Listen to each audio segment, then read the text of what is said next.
Hello there, I'm the Biz Manager and welcome back to Oxygen Not Included.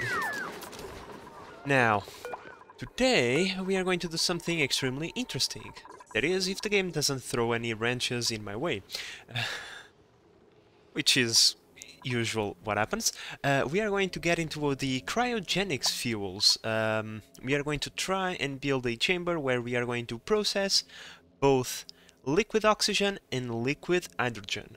That is going to allow us to upgrade our rocket fleet slightly.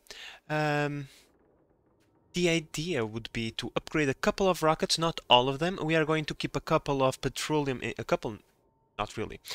We are going to keep 3 out of 5 rockets as petrol engines, and then we are going to upgrade 2 of them as hydrogen engines. We want to upgrade the colonization rocket, and we want to upgrade one of our mining rockets so we can mine the further tiles in the star map. So, first step in building this chamber is to pretty much just lay down a bunch of drywall. Yeah, apparently vacuum exposure is not a good thing, so drywall is going to be necessary. Now, I have been quite busy at bringing a bunch of minerals from other planets. I don't know if you remember, but while we were building this, we almost ran out of materials, but that is no longer going to be any concern for us, at least when it comes to igneous rock and granite, as I have been quite busy getting all of the stuff from the gold planet. After we do this, we have to create a radiator system with a cooling loop to fill up with supercoolant and make sure that we can achieve the extreme temperatures required to liquefy hydrogen and oxygen. Now, last time I built quite a small cryogenic chamber, and we didn't have enough space to do all the things that we wanted to do with it, so this time I'm going extra large for this bad boy. We are going to have a returning line. No longer will we have to waste liquid oxygen and hydrogen by venting it into space so it doesn't get stuck in the pipes and break the pipes, you know, as it turns into gas. This time, every fuel that we are not getting into the fuel tanks of our rockets is coming straight back into the chamber, just, you know, to be that little bit more efficient. After all, hydrogen is not exactly a thing that you can get quote-unquote easily in large quantities. You can get hydrogen, it's not very difficult, but getting it in large quantities, it tends not to be super easy. So how about we recycle as much as we can? And well, this is going to be pretty much the basic shape of it. We are going to use the best materials that we have available to us. If there is anything that we are going to use the best stuff ever, this has to be it, right? We are going to use aluminum for the radiant pipes, ceramic for the insulated pipes, and diamond for the window tiles over here. We are going to use diamond as a way to transfer a little bit of the heat produced by the turbines over here. We are going to have some turbines with a cooling loop, right? They produce heat, they need to be cooled off. Instead of having 3 thermo aqua tuners, one for each loop and one loop for the turbines, we can actually get away with just 2 of them, especially if we do one chamber at a time. And if the first chamber that we do is the liquid oxygen over here, then that extremely cold liquid is going to transfer some heat, some temperature, I mean, to a secondary cooling loop that we are going to add over here. That is going to siphon that cold, or in this case is going to siphon the heat from the steam turbines and dump it into the pool of liquid oxygen. But because liquid oxygen is a more tolerant material, we can actually cool it off quite significantly before it reaches solidification status. We can get away with this. The hydrogen, on the other hand, we only have like 2 or 3 degrees between liquid and solid, so we don't want to do any of those thingies with it. So yeah, doing this this way forces us to actually do one thing at a time, but at the same time it's not like it's going to be extremely difficult to do that. So yeah, This is the plan. Now we just need to give our dupes, I don't know, maybe 500 cycles for them to build all of these tiles. No, I'm kidding. Our builder dupes are already on the way from the ice planet, so once they arrive, Nails and Lindsay will help out quite a lot. After all, they are the specialized dupes on building. This is a task for them. Okay guys, so I noticed one thing. Apparently with the new patch, it was introduced a new bug. So typical. Apparently now every time the rocket touches down, it turns automatically into all, meaning that our trucker dupe has been quite busy. He's been doing things he shouldn't, like getting out of his cockpit. And that's just terrible. I noticed that when I reloaded the game, this capsule had been turned into all, but I thought, maybe just the patch did that, you know. By mistake, whatever, I'm going to turn it back into crew, no harm, no foul, whatever. Now I come over here just to see how much stuff is in this cargo bay, and I notice this thingy. So be careful with your rockets, your dupes may be doing things they shouldn't. Okay, so I will have to do a small experiment over on our nuclear silo over here. I'm going to deconstruct one drywall tile and I'm going to replace it with a temperature shift plate. Reason for that, you can't build temperature shift plates on top of the drywall, and I kind of want to see if the temperature shift plate is going to plug that hole and we are not going to lose any gases, because, well, it would be terrible to seal this thing off and then realize that we are actually leaking something. That would be a lot of lost progress, and we want to get this one right first try. So yeah, experiment time. I believe this experiment is a success. Temperature shift plate, it is confirmed, blocks space exposure. So we can replace some of these drywall tiles with a temperature shift plate, which we are going to need, by the way. Otherwise this is going to take so much longer to work, it is not even funny. So let's just take a look at the materials that we have available to us. It's not automation, it's utilities. I think I'm going to use some sort of metal, probably gold, because we have so much of it. Tungsten is quite useful for other applications, so because we have so much gold... Oh, no, in fact, I'm going to use aluminum. Aluminum is one of the best thermal conductors that we have available to us, so... and we have so much of it, so why not just use the best stuff for one of the most complicated builds that we are ever going to have to do. Okay, my friends, so I had to do another experiment, because, well, this thing over here, it's going to require both hydrogen and oxygen, and even though we have those elements available to us, I think that making a dedicated chamber for production of both oxygen and hydrogen for this thing would be the best solution, right? It's more reliable that way.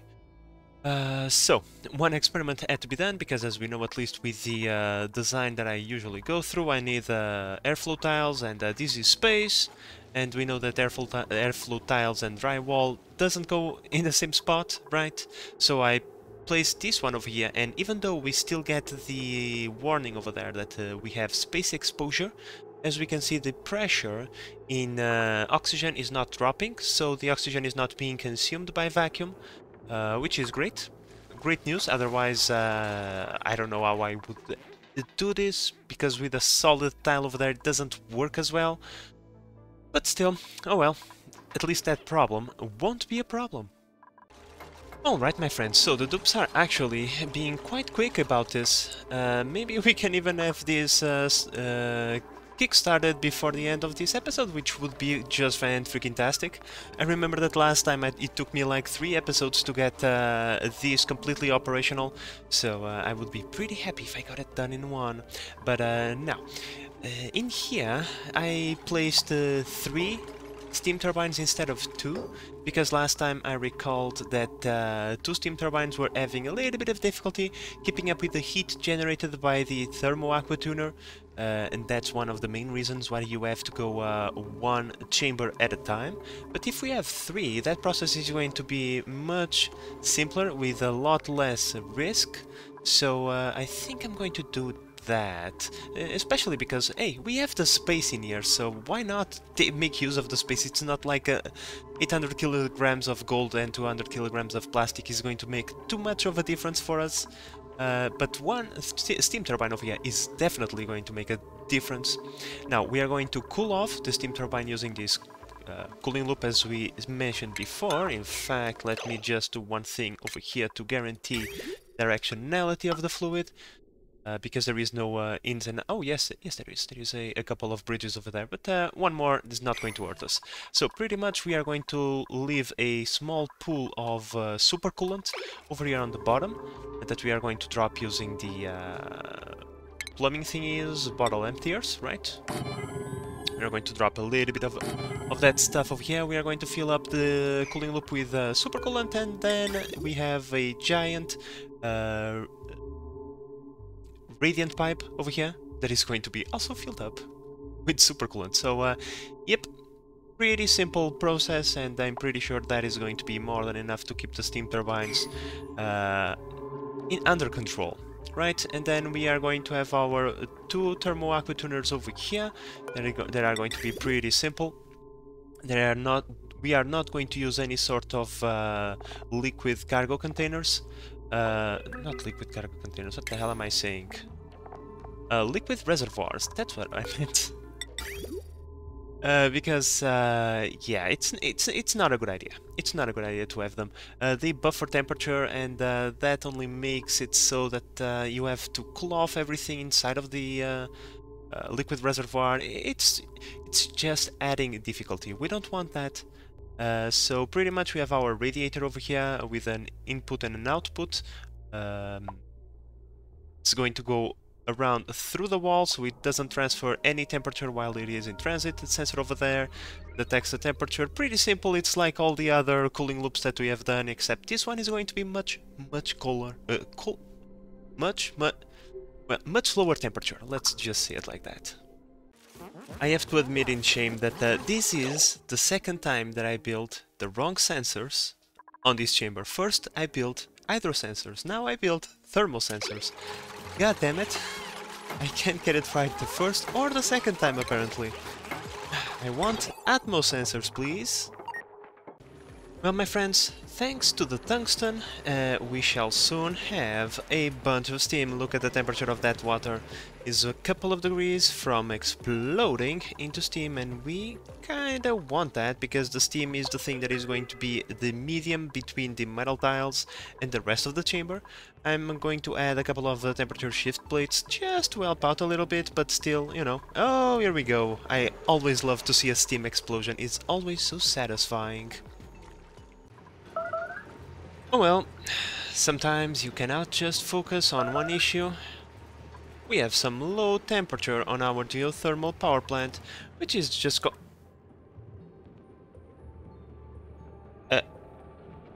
hello?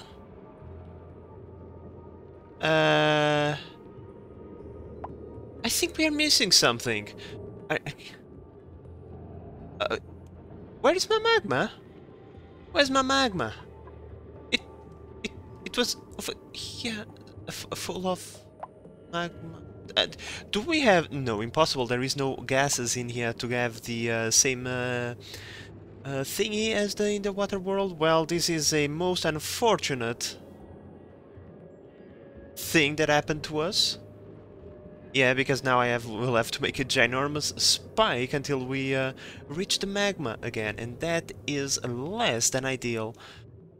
Okay, let's see, how much petroleum do we have? Well, we are full. We can hold on a little bit more. I would just rather deal with this issue at the other time. It's just that I don't understand what the hell just happened over here, but okay. Alright, my friends, so the build is actually progressing quite rapidly, I must admit it. I'm already on the process of deconstructing the inward ladders, just so that, you know, this looks a little bit better. And I am already preparing the place where we are going to start, that we are going to use to load up both loops with supercoolant.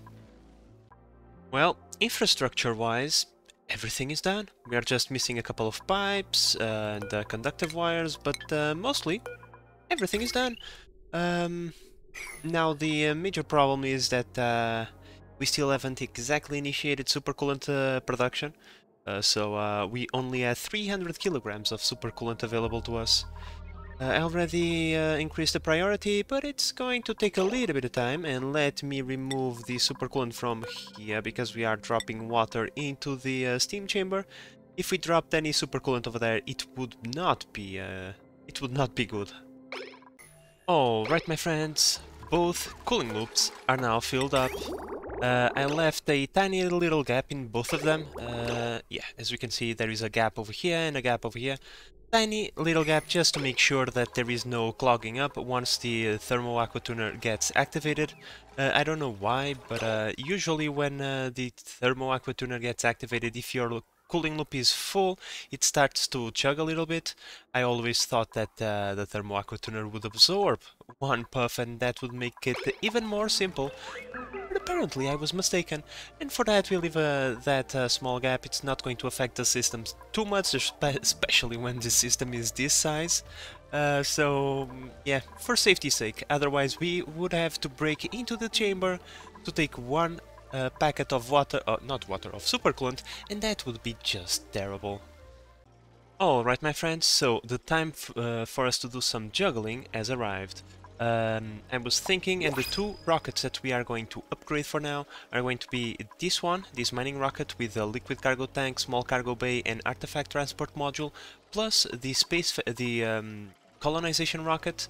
We are also going to switch this one into hydrogen, which means that these two rockets should be parked in these two spaces.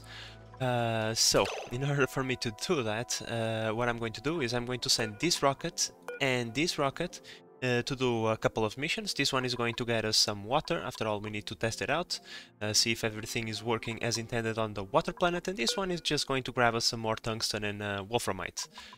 And as I toggle a round trip on this thing, I will then select this landing pad, so that when the rocket comes back to the planet, it will land in its appropriate place. And this one I'm going to select this landing platform. If everything is, set up correctly, we can then, do this juggle.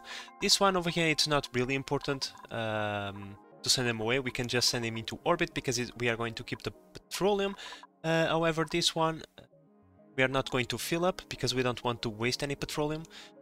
I know that if you deconstruct, it drops a bottle and it doesn't really leave a pool of petroleum, but still it's a fluid that is not in the system that we have to store over to the side, and that is no bueno. We want to minimize those losses.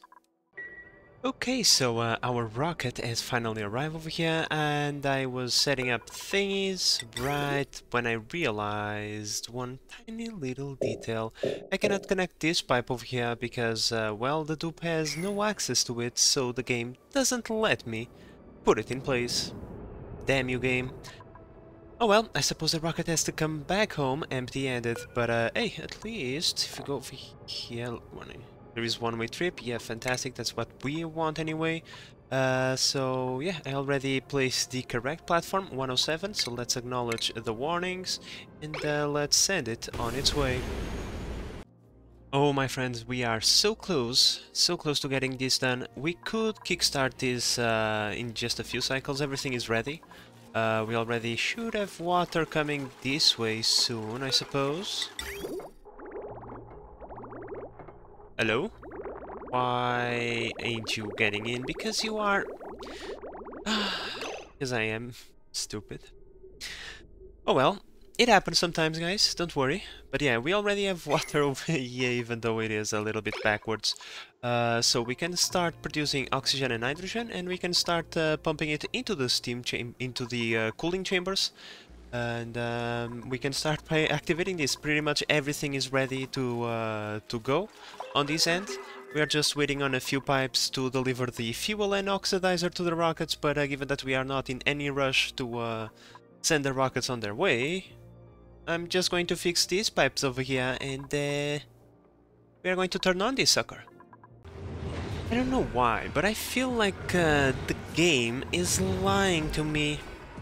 For some reason, the game is not calculating the amount of ceramic that I have properly. This thing is filled up with ceramic. We have ceramic in our thingy.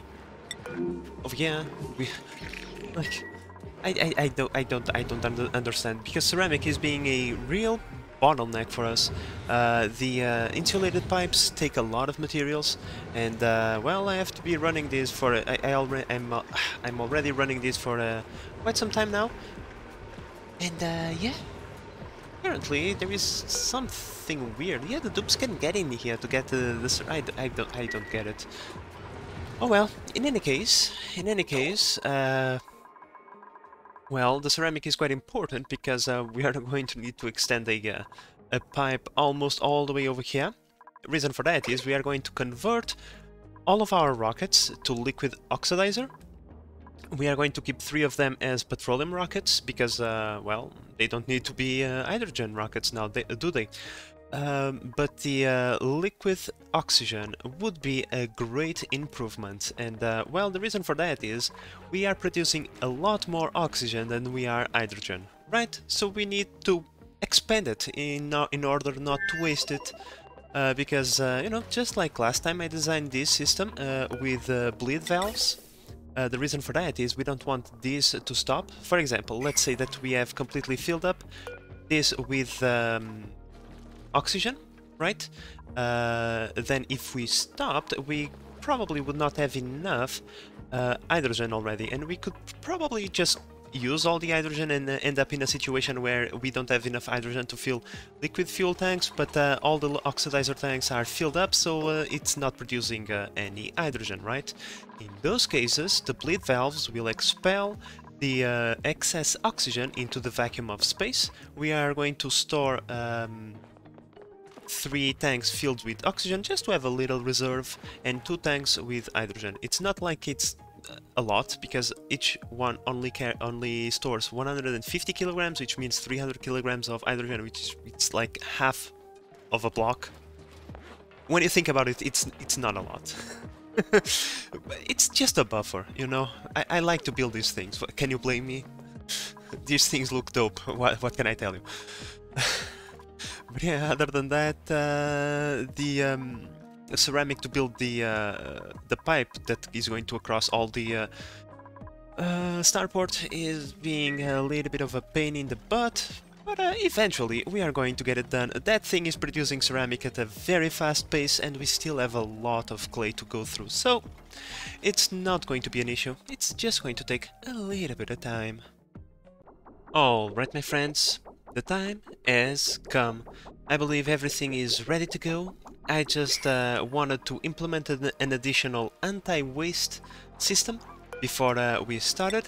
I will explain it in a moment. Let's just connect this so that we can start producing gases over here.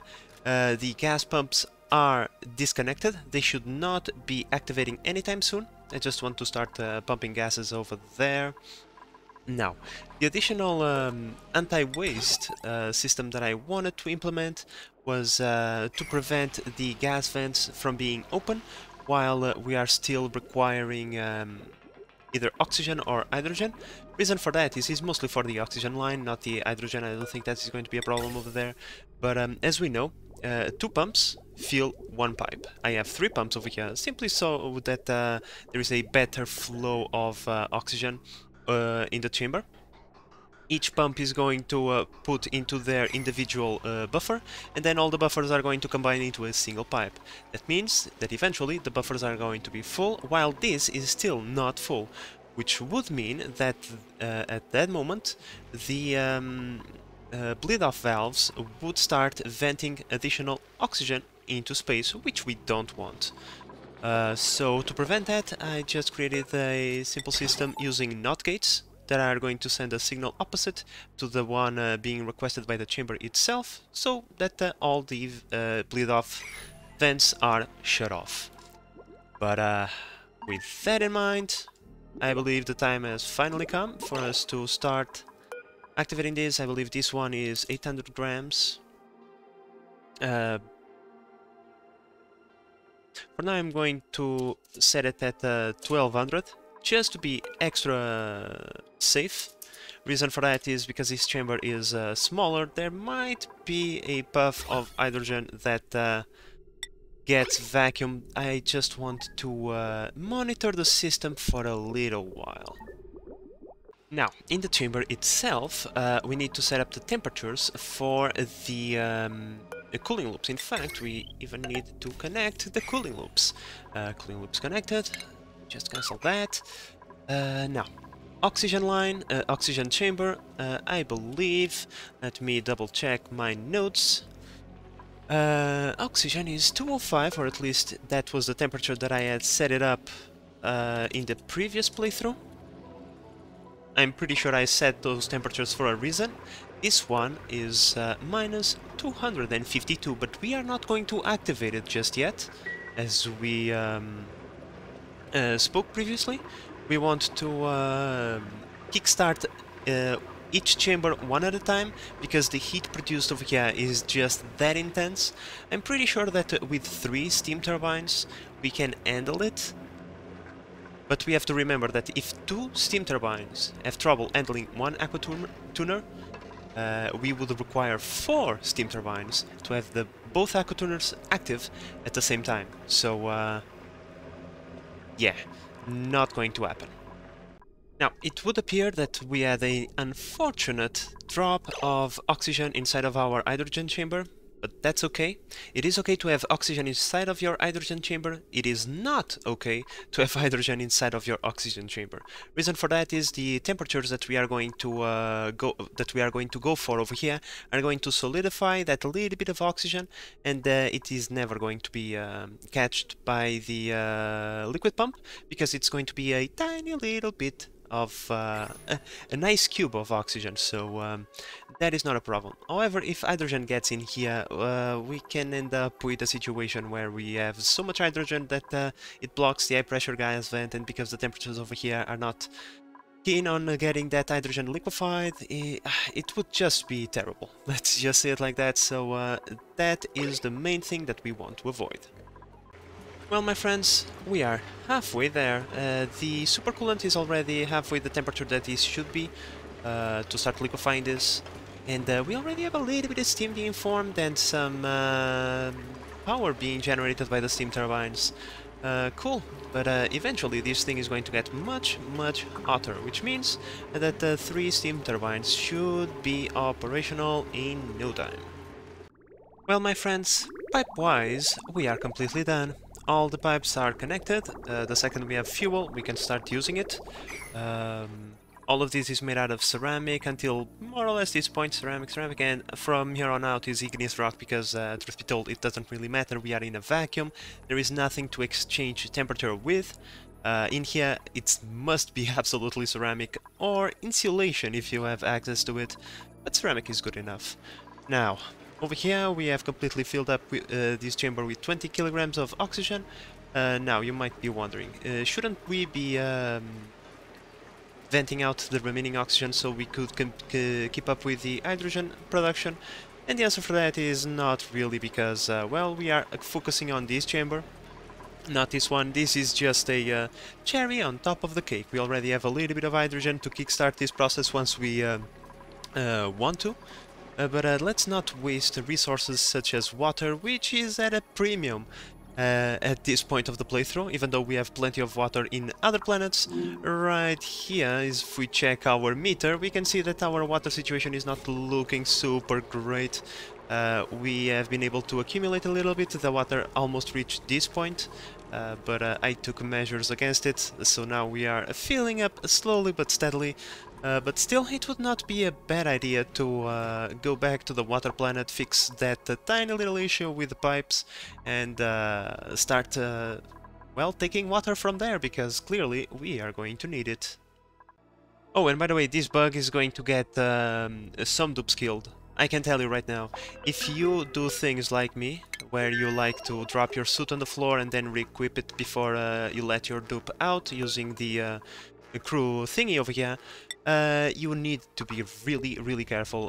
When this rocket arrived, the pilot just jolted out without the suit. He almost died, and that was like, be careful, okay guys, be careful with your dupes.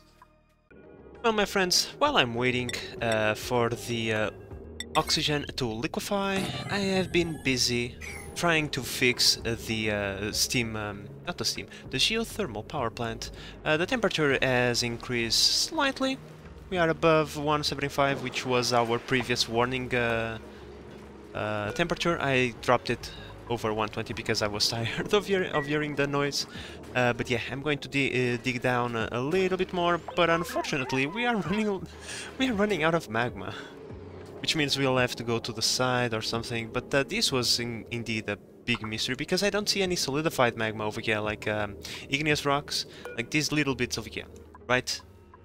These are bits of solidified magma that didn't have enough weight to turn into a full block, right? But we don't see any of that over here, and this was completely filled with magma.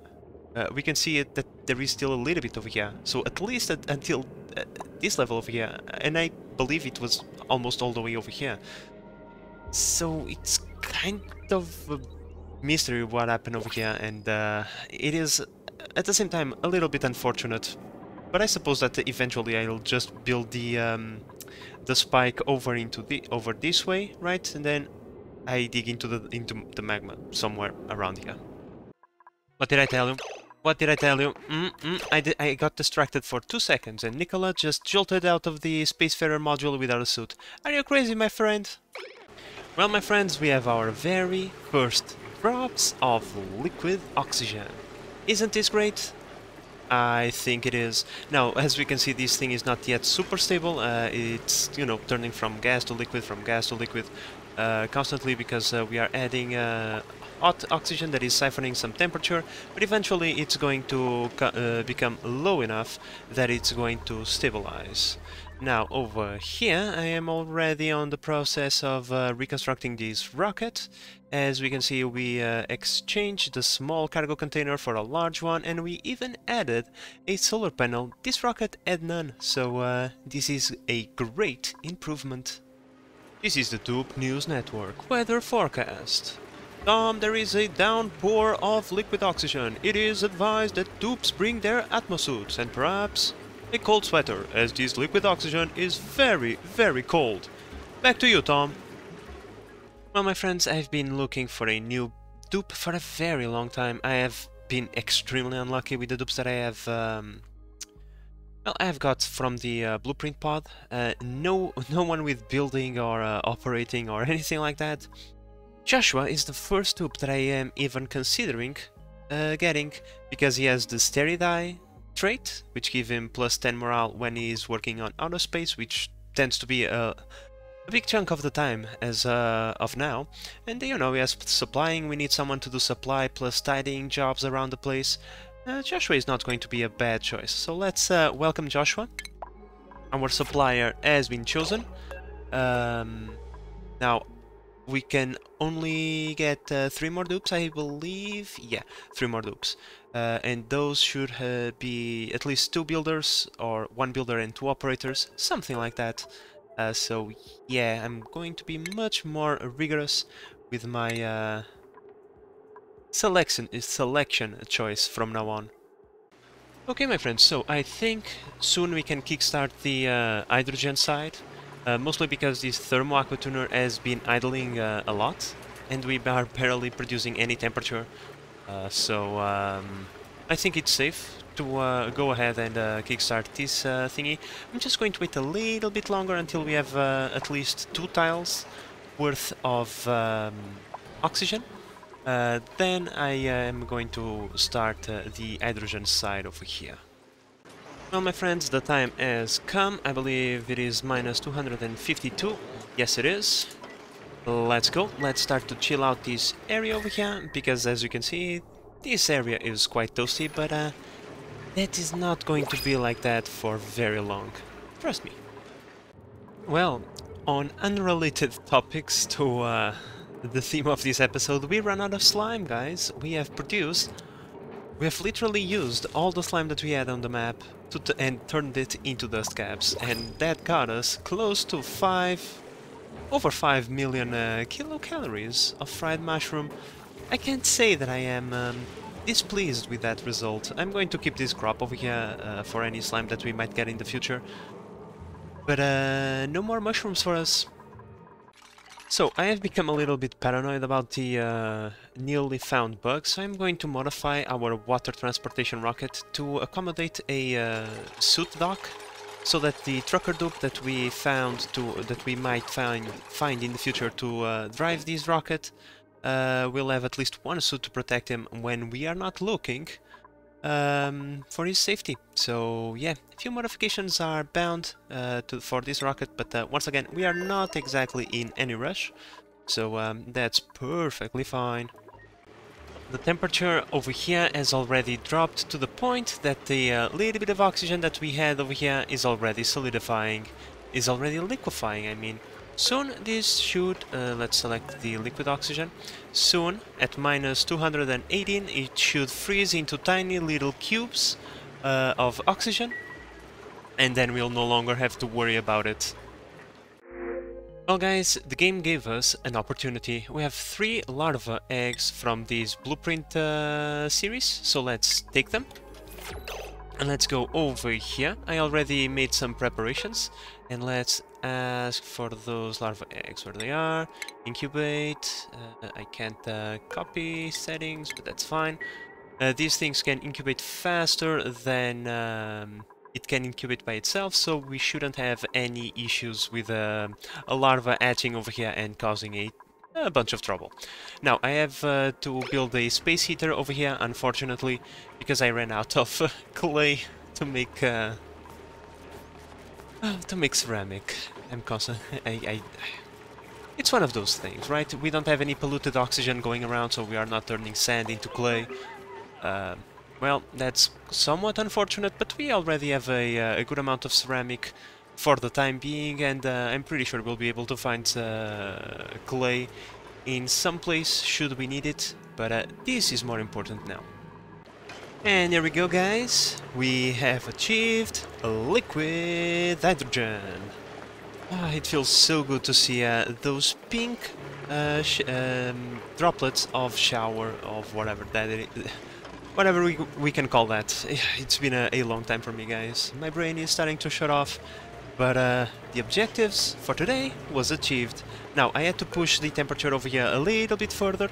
It was taking a long time for this to reach that temperature where the hydrogen liquefies, because as we all know, let's go over here. We have the condensation point of minus 252, right? But the game has a buffer that doesn't really tell you, of around minus 3 degrees. I believe it is either minus 3 or minus 4, something like that. Which means that you have to push this temperature over that buffer in order to get condensation. That's why I have pushed this temperature a little bit forward. However, once we start to get a large pool of hydrogen, I will once again reduce the temperature back to minus 252. Because I'm pretty sure that if I keep it at this temperature, we are going to freeze the hydrogen, and that would be terrible. So, yeah, those are the few changes that I had to make over here, but as we can see, we are now condensating hydrogen, and soon we'll be able to start filling up these rockets and sending them on their missions. Alright, my friends, so I think we have achieved today's episode's objective. I recorded a little bit longer than usual so that we can start to catch up to our previous rhythm, but everything that is good must come to an end. I had a lot of fun building this, but I'm going to have even more fun next episode refilling these rockets and sending them to the edge of space.